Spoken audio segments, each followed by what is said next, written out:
Hello friends, welcome to Coding. So ഇന്ന് ഞാൻ ചെയ്യാൻ പോകുന്ന വീഡിയോ എന്ന് പറഞ്ഞാൽ നമ്മുടെ ബേസിക് സ്ട്രക്ചർ ജാങ്കോ പ്രോജക്റ്റിൻ്റെ ബേസിക് സ്ട്രക്ചറാണ് നമ്മൾ ഈ വീഡിയോയിലാണ് നോക്കാൻ പോകുന്നത്. സോ ഇതിനകത്ത് നമ്മൾ ജാങ്കോ പ്രോജക്റ്റ് ക്രിയേറ്റ് ചെയ്യുമ്പോൾ നമ്മുടെ ഡീഫോൾട്ട് സ്ട്രക്ചർ എന്ന് പറയുന്നത് ഇതാണ്. സോ ഇതിൻ്റെ അകത്ത് കുറേ ഫയലുണ്ട്. init.py, asg.py, settings, URLs, WSGI, DB, SQLite, manage.py. Okay, so ഓരോ ഫയലിനെ കുറിച്ച് നമുക്ക് ജസ്റ്റ് നോക്കാം. ഒരു PPT ആണ്.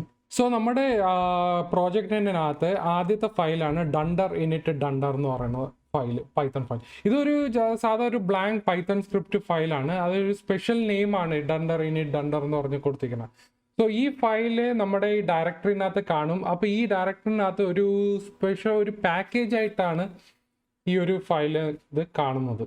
ഓക്കെ, സോ അടുത്തതെന്ന് പറഞ്ഞാൽ settings.py എന്ന് പറഞ്ഞ ഫയലാണ്. ഇതാണ് ഏറ്റവും മെയിൻ ഫയൽ എന്ന് പറയുന്നത്. നമ്മുടെ ജാങ്കോൻ്റെ ഒരു എന്താ പറയുക, നമ്മുടെ ജാങ്കോ പ്രോജക്റ്റിനകത്ത് കോൺഫിഗർ ചെയ്യാനും അല്ലെങ്കിൽ എന്തെങ്കിലും സെറ്റിങ്സ് അപ്ലൈ ചെയ്യാനാണ് ഏറ്റവും മെയിനായിട്ട് യൂസ് ചെയ്യുന്നതാണ് settings.py എന്ന് പറഞ്ഞൊരു ഫയലിലാണ്.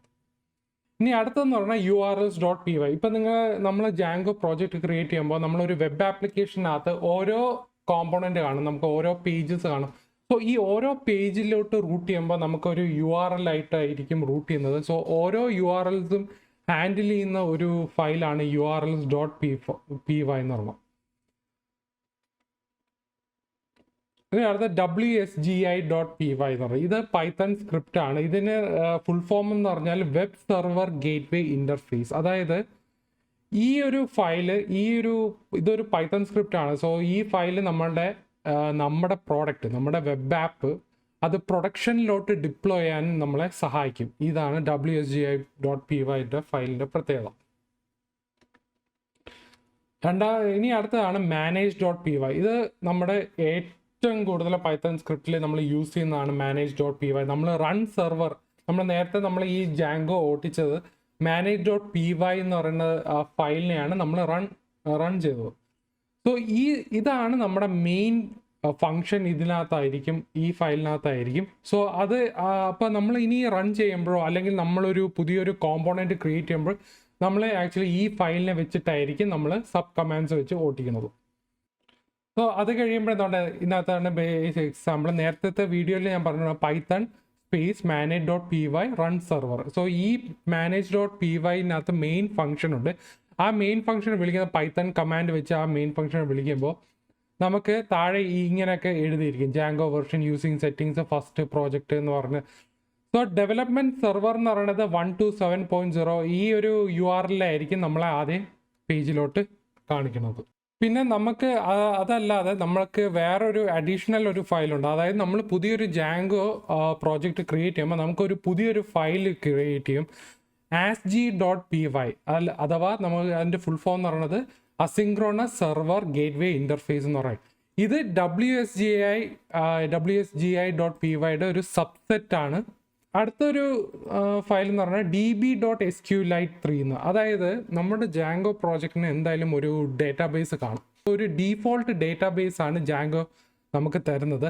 അതായത് ഈ ഒരു ഫയൽ എപ്പോഴാണ് ഉണ്ടാകുന്ന പറഞ്ഞാൽ നമ്മൾ ആദ്യമായിട്ട് ഈ ഒരു കമാൻഡ് റൺ സെർവർ കമാൻഡ് ഓട്ടിക്കുമ്പോൾ നമുക്ക് ഡീഫോൾട്ട് ആയിട്ടുള്ള ഒരു SQLite3 ആയിരിക്കും, നമുക്ക് ഡീഫോൾട്ട് ഡേറ്റാബേസ് ആയിരിക്കും തരുന്നത്. നിങ്ങൾക്ക് ഇത് വേണമെങ്കിൽ യൂസ് ചെയ്യാം. അല്ലെ സാധാരണ നമ്മൾ ജാങ്കോ യൂസ് ചെയ്യുന്നത് പോസ്റ്റ്ഗ്രസിലായിരിക്കും.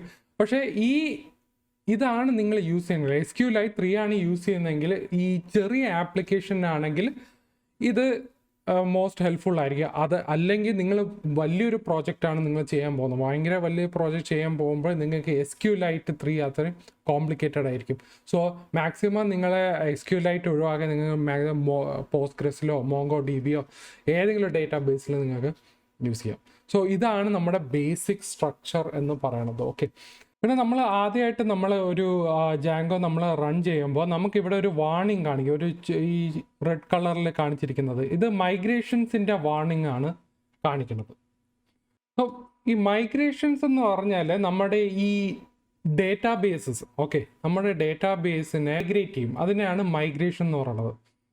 സോ സോ നമുക്ക് ഡേറ്റാബേസ് മൈഗ്രേറ്റ് ചെയ്ത് കഴിഞ്ഞാൽ പിന്നെ നമുക്ക് ഈ വാർണിംഗ് ഒന്നും കാണിക്കത്തില്ല. സോ ആദ്യം നമ്മൾ ഇത് റൺ ചെയ്തപ്പോൾ നമ്മൾ മൈഗ്രേഷൻസ് ഒന്നും ചെയ്തിട്ടില്ലായിരുന്നു, അതുകൊണ്ടാണ് ഈ വാർണിംഗ് കാണിക്കുന്നത്. സോ നമ്മൾ ഡേറ്റാബേസിലോട്ട് മൈഗ്രേറ്റ് ചെയ്ത് കഴിഞ്ഞാൽ പിന്നെ ഈ വാർണിംഗ് നമുക്ക് കാണിക്കത്തില്ല. മൈഗ്രേഷൻ പിന്നീട് നമ്മൾ അടുത്ത പ്രോജക്റ്റിൽ ചെയ്യുമ്പോൾ കൂടുതൽ നമുക്ക് ഡീറ്റെയിൽ ആയിട്ട് അറിയാൻ പറ്റും. ഈ ഒരു ബേസിക് പേജിലേക്ക് നമ്മൾ വന്നതാണ്. ഓക്കെ, സോ ഈ ബേസിക് പേജ് ആയിരിക്കും നമുക്ക് അതെ മെയിൻ പേജ്. സോ നമുക്ക് ഈ മെയിൻ പേജ് അല്ലാതെ നമുക്ക് നമ്മുടെ അല്ലാതെ ഒരു കോമ്പോണൻറ്റ് ക്രിയേറ്റ് ചെയ്യാം, അല്ലെങ്കിൽ ഏതെങ്കിലും ഒരു വ്യൂ. നമുക്ക് വേറെ ഒരു ഡീഫോൾട്ട് ആയിട്ടുള്ളൊരു വ്യൂ. സാധാരണ നമ്മളൊരു പ്രോഗ്രാമിംഗ് തുടങ്ങുമ്പോൾ ആദ്യം നമ്മൾ സ്റ്റാർട്ട് ചെയ്യുന്നത് ഹലോ വേൾഡ് ആണ്. സോ ഹലോ വേൾഡിൽ നിന്ന് തന്നെ തുടങ്ങാൻ ജാങ്കോ. എങ്ങനെയാണ് നമുക്ക് ഹലോ വേൾഡ് ജാങ്കോയിലേക്ക് കൊണ്ടുവരാം? ഓക്കെ, സോ അതിനായിട്ട് നമ്മൾ പുതിയൊരു കോമ്പോണൻറ്റ് ക്രിയേറ്റ് ചെയ്യണം. അതിന് വേറൊരു സ്ട്രക്ചറാണ്, സെയിം സ്ട്രക്ചറ് കുറച്ച് ഡിഫറെൻ്റ് ഉണ്ട്. ഓക്കെ, സോ അത് നമുക്ക് അടുത്ത വീഡിയോയിൽ നോക്കാം. ഓക്കെ, സോ ഇതാണ് നമ്മുടെ ബേസിക് സ്ട്രക്ചർ ഓഫ് ജാങ്കോ എന്ന് പറയുന്നത്. ഈ വീഡിയോനകത്ത് എന്തെങ്കിലും ഡൗട്ട് ഉണ്ടെങ്കിൽ നിങ്ങൾക്ക് താഴെ കമൻറ്റ് സെക്ഷനകത്ത് ഇടാം. ഓക്കെ, സോ ഈ വീഡിയോയിൽ എന്തെങ്കിലും ഈ വീഡിയോ നിങ്ങൾക്ക് ഇഷ്ടപ്പെട്ടിട്ടുണ്ടെങ്കിൽ ലൈക്ക് ചെയ്യുക, ഷെയർ ചെയ്യുക, സബ്സ്ക്രൈബ്. Okay, then bye.